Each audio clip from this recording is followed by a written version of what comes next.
दोस्तों नमस्कार। मैं श्यामनाथ यादव अम्बेडकरवादी। ये एक पोस्ट है, इसका लेख है दिल्ली के प्रदूषण पर कांग्रेस सांसद मनीष तिवारी बोले, पिछले 6 साल में प्रदूषण में कोई फर्क नहीं पड़ा है, हालत और ख़राब हो गए हैं, लोगों का सांस लेना मुश्किल हो रहा है। संसद को सारे काम छोड़कर प्राथमिकता से इस पर बहस करनी चाहिए। मनीष तिवारी, सांसद, कांग्रेस। देखें पोस्ट आप लोग, ये रहा पोस्ट। इस पर एक समाचार भी हम आप लोगों को सुना रहे हैं। तो ये जो मनीष तिवारी साहब हैं, इनका तो कहना सही है कि सरकार को चाहिए कि संसद के सारे काम छोड़कर सबसे पहले प्रदूषण पर विचार किया जाए, ताकि प्रदूषण कैसे खत्म होगा वो भी जल्दी से जल्दी। अन्यथा जो भी सांस की बीमारी वाले हैं, सांस की बीमारी क्या होती है, जो भी कफ से संबंधित बीमारी वाले हैं वो तो विशेष रूप से परेशान होंगे। इन बीमारियों में दमा, टीबी, इस्नोफिलिया, ये लोग तो विशेष रूप से परेशान होंगे। और शेष जो हैं वह सारे लोग परेशान होंगे, चाहे वो सांस की बीमारी के हों या अन्य किसी बीमारी के हों या बीमारी के न हों, परेशान सारे लोग होंगे। और जो लोग रोगी नहीं हैं वे लोग रोगी हो सकते हैं, क्योंकि प्रदूषण है, ये अंदर जाएगा तो सिवाय नुकसान को फ़ायदा करेगा नहीं। और यहाँ की हालत आप लोग देखें, सरकार इस पर ध्यान नहीं दे रही है। ये तो केवल बस सरकार हमारी यहाँ बने, सरकार हमारी वहाँ बने, सरकार हमारी वहाँ बने, तो सरकार को सरकार बनाने के चक्कर में पड़ गई हैं। और थोड़ा सा आप लोग इस वीडियो में भी देख लें कि प्रदूषण का स्तर कितना बढ़ गया है। देखें वीडियो में, दिल्ली एनसीआर में प्रदूषण एक बार फिर खतरनाक वो दिखा रहे हैं आप लोगों को। दरअसल है क्या कि हमारी ऐसी व्यवस्था है नहीं। देखिए, हवा की गुणवत्ता में तेज गिरावट को देखते हुए वायु गुणवत्ता प्रबंधन आयोग यानी कि CAQM ने राजधानी में क्रैप 4 यानी सबसे सख्त पाबंदियां तत्काल प्रभाव से लागू करने का फैसला किया है। सुबह जहां क्रैप 3 लागू, आज पूरा दिल्ली एनसीआर धुआं धुआं हुआ पड़ा है। इतना हाल खराब है।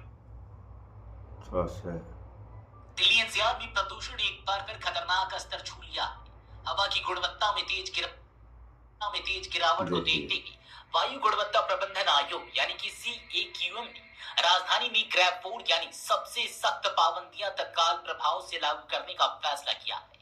सुबह जहां क्रैप 3 लागू किया गया था, वहीं हालात बिगड़ने पर शाम होते होते क्रैप 1, 2, 3 और 4 सभी चरणों की पाबंदियां एक साथ लागू कर दी गई। इससे साफ है कि दिल्ली की हवा अब अति गंभीर श्रेणी में पहुंच चुकी है। केंद्रीय प्रदूषण नियंत्रण बोर्ड यानी कि CPCB के मुताबिक शनिवार शाम प्रदूषण में अचानक उछाल दर्ज किया गया। शाम 4 बजे दिल्ली का औसत एयर क्वालिटी इंडेक्स यानी कि AQI 431 था, जो महज 2 घंटे में बढ़कर 441 तक पहुंच गया। कई इलाकों में AQI इससे भी ऊपर रिकॉर्ड किया गया। विशेषज्ञों का कहना है कि धीमी रफ्तार की हवाएं, स्थिर वातावरण और खराब मौसम की वजह से प्रदूषक तत्व हवा में फैल नहीं पाए, जिससे प्रदूषण लगातार जमा होता गया। बिगड़ते हालात को देखते हुए CAQM की आपात बैठक हुई, जिसके बाद सबसे कड़े प्रतिबंध लागू करने का निर्णय लिया गया। आयोग ने एनसीआर के सभी प्रदूषण नियंत्रण बोर्डों, नगर निगम और संबंधित एजेंसियों को निर्देश दिए हैं कि प्रदूषण को और बढ़ने से रोकने के लिए अतिरिक्त और सख्त निवारक कदम उठाए जाए। अधिकारियों का कहना है कि हालात पर 24 घंटे नजर रखी जा रही है और जरूरत पड़ी तो और कड़े फैसले भी लिए जा सकते हैं। CAQM ने सुन लिया आप लोगों ने कि जरूरत पड़ी तो और कड़े फैसले लिए जा सकते हैं। तो और कड़े फैसले क्या लिए जाएंगे? जो भी किसी भी प्रकार की गाड़ियां चल रही हैं, सारी गाड़ियां बंद कर दी जा सकती हैं, ऐसा भी हो सकता है। और इसमें सबसे बड़ी समस्या इस बात की भी दिखाई पड़ रही है कि आज जो स्थिति दिल्ली और एनसीआर की है क्या वह स्थिति पूरे देश की नहीं हो सकती है? तो इस बारे में आप लोगों के क्या विचार हैं, कमेंट सेक्शन में बताने की कोशिश करें।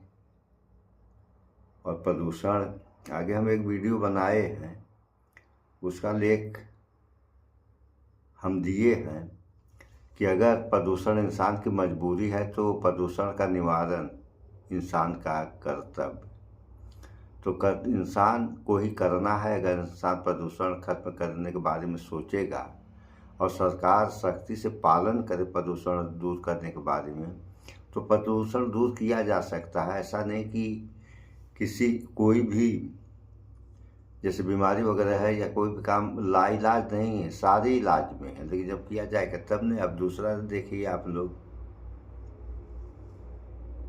दिल्ली में प्रदूषण का खतरनाक कहर, AQI पहुंचा 700 के पार। इसमें 700 के पार लिखा जा रहा है।